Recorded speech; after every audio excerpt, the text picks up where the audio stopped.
Welcome to social post. నేను Nihal.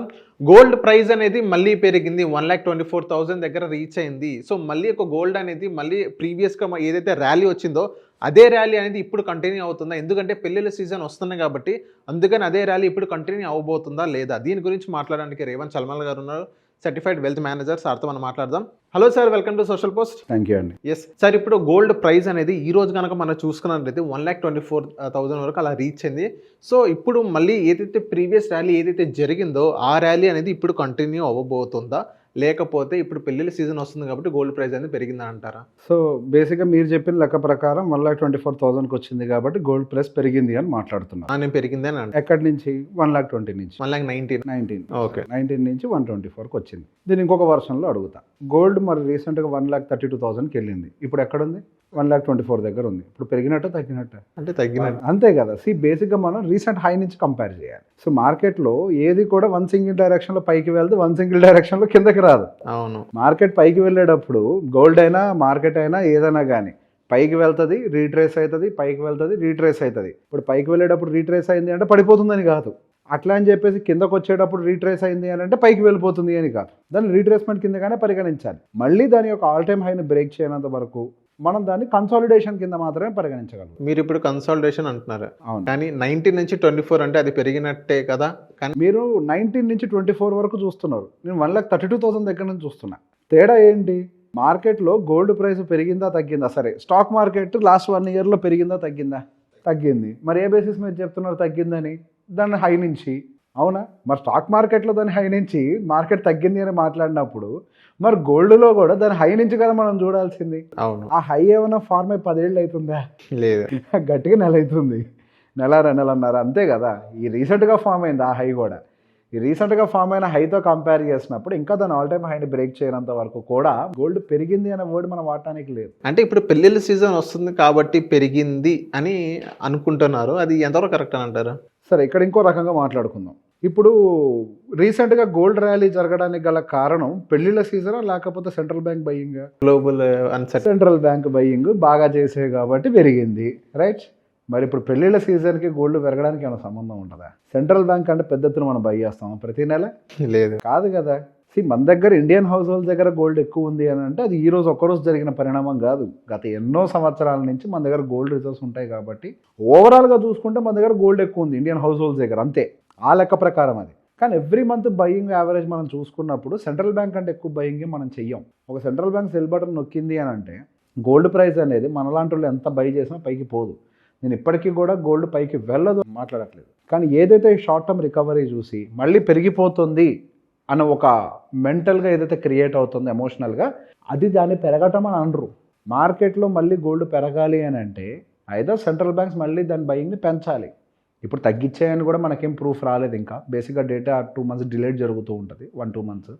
So మనకు కూడా ఇంకా ప్రీవియస్ మంత్స్కి సంబంధించిన డేటాస్ క్లియర్గా రాలేదు.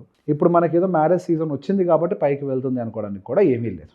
ఓకే, సో బేసిక్ ఇప్పుడు మనకి మొన్న జరిగినటువంటి repo rate interest rate cut తర్వాత యాక్చువల్గా గోల్డ్ పెరుగు ఉండాలి. యూజువల్గా ఇంట్రెస్ట్ రేట్ కట్స్ వల్ల గోల్డ్ పెరుగుతుంది. ఆ రోజు పెరగలేదు. తర్వాత మేబీ దాని యొక్క పెండింగ్ ఏదైతే ఉందో అది కొద్దిగా ర్యాలీ కింద లేకపోతే రీట్రేస్మెంట్ కింద తీసుకుంటూ ఉండొచ్చు, ఒక ఆప్షన్. రెండోది వచ్చేసరికి యూఎస్లో రిసెషన్ ఏమన్నా వస్తుందా అని ఒక భయం కూడా మార్కెట్లో బాగానే ఉంది. యూజువల్లీ రిసెషన్ లాంటి ఇంపాక్ట్స్ కనుక ఏమైనా ఉంటే డెఫినెట్గా గోల్డ్ పెరగడానికి ప్రాబిలిటీ ఉంటుంది. అండ్ ఇప్పటికీ కూడా మనకి రిసెషన్ వస్తుందేమో అని చెప్పేసి ఫియర్లో స్టాక్ మార్కెట్ పడ్డది, కానీ గోల్డ్ పెరగలే ఆ రోజు. గోల్డ్ తర్వాత రియాక్ట్ అయింది మళ్ళీ. సో దీని ఒక రీట్రేస్మెంట్ లాగా ప్రస్తుతానికి పరిగణిద్దాం. మార్కెట్లో మళ్ళీ గోల్డ్ పెరగదా అంటే డెఫినెట్గా పెరగచ్చేమో, పెరగకుండా ఉండదు, పెరుగుద్ది తగ్గుద్ది అని చెప్పడానికి అల్టిమేట్గా ఎవ్వరూ మార్కెట్ని 100% ప్రిడిక్ట్ చేయలేరు. మారుతున్న రాజకీయ పరిణామాలు ప్రపంచవ్యాప్తంగా మారుతున్న రాజకీయ పరిణామాలకు అనుకూలంగా, ట్రేడ్ వార్స్కి అనుకూలంగా మన దగ్గర ఇక్కడ గోల్డ్ అనేది డ్యాన్స్ చేస్తూ ఉంటుంది, రైట్? సో బేసిక్ ఇక్కడ ఎటువంటి క్లారిటీలు రాకుండా మనకి ఎటువైపు డైరెక్షన్ తీసుకోవడానికి అవకాశాలు లేవు. మేబీ ఒక ప్రాబబిలిటీ ఏంటి అని అంటే రీసెంట్గా ఈరోజు కొద్దిగా బాగా పెరగడానికి గల కారణం maybe one type of threat ఏంటి, సహజంగా ఎక్కడైనా బాంబ్ బ్లాస్ట్లు జరిగినప్పుడు సహజంగా మనకు ఆ రియాక్షన్స్ కనపడుతూ ఉంటాయి. మేబీ ఇది కూడా ఒక ఇంపాక్ట్ అయ్యి ఉండొచ్చు. అన్సర్టినిటీ, అది అన్సర్టినిటీస్ ఉన్నప్పుడు సహజంగా పెరుగుతూ ఉంటుంది. సో దాన్ని ఫుల్ సైజులో మనకి మార్కెట్లో పెరిగిపోయింది అని మాత్రం మన కంక్లూషన్లోకి తీసుకోవద్దు. మనకి గతంలో అన్సర్టినిటీస్ ఏంటి ఫస్ట్ ఐడెంటిఫై చేయండి. యూఎస్ చైనా ట్రేడ్ డీల్, అసలు ప్రపంచవ్యాప్తంగా ట్రేడ్ డీల్ ఇష్యూస్, యూఎస్ చైనాది ఉంది, ఇండియా చైనాది ఉంది. అంతకుముందు ఏదైతే ఆ ట్రేడ్ డీల్ హాట్గా ఉందో ఇప్పుడు అంత హాట్గా లేవు సిచ్యువేషన్స్, ఇన్ఫాక్ట్ కూల్ డౌన్ అవుతున్నాయి. ఇటువంటి టైంలో ఇంత కూల్ డౌన్ అవుతున్న టైంలో గోల్డ్ రియాక్ట్ అవుతుంది అనుకోవటానికైతే మాత్రం మనం పాజిటివ్గా తీసుకోలేం. ఇది ఒక రీట్రేస్మెంట్ కానీ నేను పరిగణిస్తాను. కిందకు వచ్చింది, బౌన్స్ బ్యాక్ అయింది, చూద్దాం మళ్ళీ కొంత డైరెక్షన్ కన్ఫర్మేషన్ రావాలంటే మళ్ళీ దాని రీసెంట్ హై అదే 132,000 ఏదైతే హై ఉందో మళ్ళీ దాని హైని బ్రేక్ చేయాలి. ఆ హైని బ్రేక్ చేసి సస్టైన్ అవ్వాలి. సెంట్రల్ బ్యాంక్స్ మళ్ళీ ప్రూవ్ చేయాలి మేము కొంటున్నాం కంటిన్యూస్గా అని. ఇవేమీ జరగకుండా మనం కంక్లూడ్ చేయడానికి అయితే లేదు గోల్డ్ ప్రైస్లో. సార్ నెక్స్ట్ ఇప్పుడు సెబీ అనేది కొత్త రూల్ అనేది తీసుకొచ్చింది కదా సార్. ఇప్పుడు గోల్డ్ ఏదైతే మనం యూపీఐ యాప్స్లో మనం కొంటాం గోల్డ్ అనేది ఈటీఎఫ్ రూపంలో కొంటాం, అది నాన్ రిజిస్టర్ కింద వస్తుంది అని సెబీ అని కొన్ని యాప్స్ పేరు చెప్పింది. సో అలా చేయడం అనేది మీకు ఫ్యూచర్లో లాస్ ఉండొచ్చు. ఏదైతే సెబీ అండర్లో ఏదైతే ఉన్నాయో గోల్డ్ ఈటీఎఫ్ మీద దాని మీద ఇన్వెస్ట్ చేయండి అని అన్నారు. సో ఇప్పుడు మనం ప్రీవియస్గా ఇప్పుడు ఏదైతే థర్డ్ పార్టీ యూపీఐ యాప్స్తో ఇన్వెస్ట్ చేసిన పరిస్థితి ఏంటి సార్? సో ఇప్పుడు వాళ్ళేం మూసుకొని వెళ్ళిపోవట్లేదు. ఫస్ట్ థింగ్ ఏంటంటే సెబీ ఏం క్లారిఫై చేసింది అంటే ఈటీఎఫ్లు మనం ఫోన్పేలో కొనే గోల్డ్ ఈ రెండు ఒకటే అని అందరూ అనుకుంటున్నారు. ఇక్కడ మనం ఫోన్పేలో కానీ లేకపోతే జార్ అనే యాప్ ఏదో వాడుతూ ఏదైనా అవేవి తప్పు కాదు. వాళ్ళు డిజిటల్గా గోల్డ్ నమ్ముతున్నారు. ఒక టైం తర్వాత మీకు కావాలంటే వాళ్ళు డెలివరీ కూడా ఇస్తారు గోల్డ్ని. వాళ్ళు మోసం చేసి పారిపోతున్నారని నేను చెప్పట్లేదు. కాకపోతే సెబీ ఏం చెప్తుంది అని అంటే మేము వాటిని రెగ్యులేట్ చేయట్లేదని చెప్పింది. మేము ఈటీఎఫ్ని మాత్రమే రెగ్యులేట్ చేసేది. మేము ఈ యాప్స్లో ఉండేటువంటి అదర్ యాప్స్లో ఉండేటువంటి డిజిటల్ గోల్డ్ ఇక్కడ డిఫరెన్స్ని అర్థం చేసుకోవాలి. గోల్డ్ను కొనేటప్పుడు మనము కొన్ని విధానాలు ఫాలో అవుతాం. ఒకటి ఏంటి, డైరెక్ట్గా షాప్కి వెళ్ళి కొనేదని ఫిజికల్ గోల్డ్ బయింగ్ అంటే. రెండో విధానం వచ్చేసరికి మనకి సోవరెన్ గోల్డ్ బాండ్స్ అని ఉండేవి, ఇప్పుడు రావట్లేదు, ఆర్బీఐ నుంచి. సో బేసిక్ అదొక విధానం. ఇంకొక విధానం వచ్చేసరికి మనకి ఈటీఎఫ్, అది సెబీ అండర్లో ఉంటుంది. ఇంకొక విధానం డిజిటల్ గోల్డ్. సో బేసిక్గా డిజిటల్ గోల్డ్ విషయంలోకి వచ్చేసరికి వీఆర్ నాట్ రెగ్యులేటింగ్ ఇట్ అని చెప్పింది. వాళ్ళు మోసం చేసి పారిపోతారని కాదు, ఒకవేళ ఏమన్నా జరిగినా కానీ మేము బాధ్యులం కాదు అని చెప్తుంది. బేసిక్గా మనం పెట్టుబడులు పెట్టేటప్పుడు ఒక 100 రూపాయల నోటు మన దగ్గర ఉంది అని అంటే అక్కడ గవర్నర్ సంతకం ఉంటుంది, ఐ ప్రామిస్ యూ దీనికి విలువ ఉంది అని. ఈటీఎఫ్ కొన్నామంటే దానికి ఒక గ్యారంటీ ఉంది, సెబీ రెగ్యులేట్ చేస్తుంది. సో యూనిట్ ప్రైస్ ఎంతైతే పెరుగుతుందో దాని తగ్గట్టుగా మనకు పేమెంట్ సెటిల్ అవ్వాలి అని. ఈ డిజిటల్ గోల్డ్కి అటువంటి ఎష్యూరెన్స్ లేదు అని చెప్పింది. అంటే మేము కాదు దానికి ఎష్యూరెన్స్ అని చెప్తుంది, క్లారిఫై చేస్తుంది. ఈ మధ్య యూఫోరియా పెరిగింది కదా, యూఫోరియా పెరిగి గోల్డ్ని ఫిజికల్గా కొనడం కంటే ఆన్లైన్లో కొంటామని చెప్పి అందరూ చెప్పడంతో అందరూ ఆన్లైన్ అంటే ఫోన్పేలో కొనడము లేకపోతే ఇట్లాంటి యాప్స్లో కొనడం అని అనుకుంటున్నారు. అది డిజిటల్ గోల్డ్. మనం ఆన్లైన్లో కొంటామంటే ఈటీఎఫ్లో కొనాలి. ఈటీఎఫ్ వేరు, డిజిటల్ గోల్డ్ వేరు. ఈ రెండింటిని వేరువేరుగా చూడాలి. ఇప్పుడు ETF is controlled by SEBI, digital gold సెబీకి సంబంధం లేదు.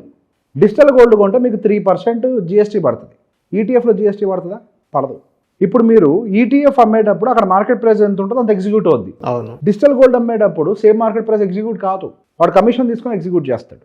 It is just like an physical gold. బయట గోల్డ్ మీరు ఒక బిస్కెట్ కొని జిఎస్టీ కట్టి తెచ్చుకుంటారు ఇంటికి, తర్వాత తీసుకెళ్ళి మళ్ళీ అమ్మేటప్పుడు మార్కెట్ రేట్ ఇవ్వడు, వాడు కమిషన్ తీసుకొని ఇస్తాడు. He's not doing any charity కదా, why will he give you the cash? అవును, మీకు ఎందుకు డబ్బులు ఇవ్వాలి?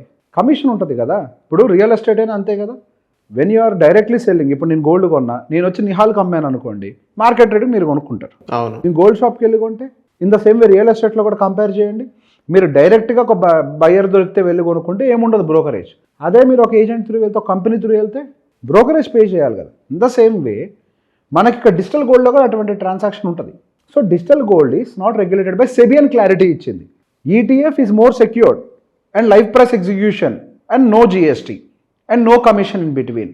ఏదో చిన్న ఎక్స్పెన్స్ రేషియో ఉంటుంది, 0.2 0.3 చిన్న ఎక్స్పెన్స్ రేషియో ఉంటుంది అంతే. బట్ ఇక్కడ ఎక్కువ ఉంటుంది ఇంకా కమిషన్, జిఎస్టీ కట్టాలి, కమిషన్ కట్టాలి. ఈ రెండింటిని వేరు అని ఒక విషయం తెలియజేయడం కోసం అని చెప్పి సెబీ ఆ సర్క్యులర్ని రిలీజ్ చేసింది.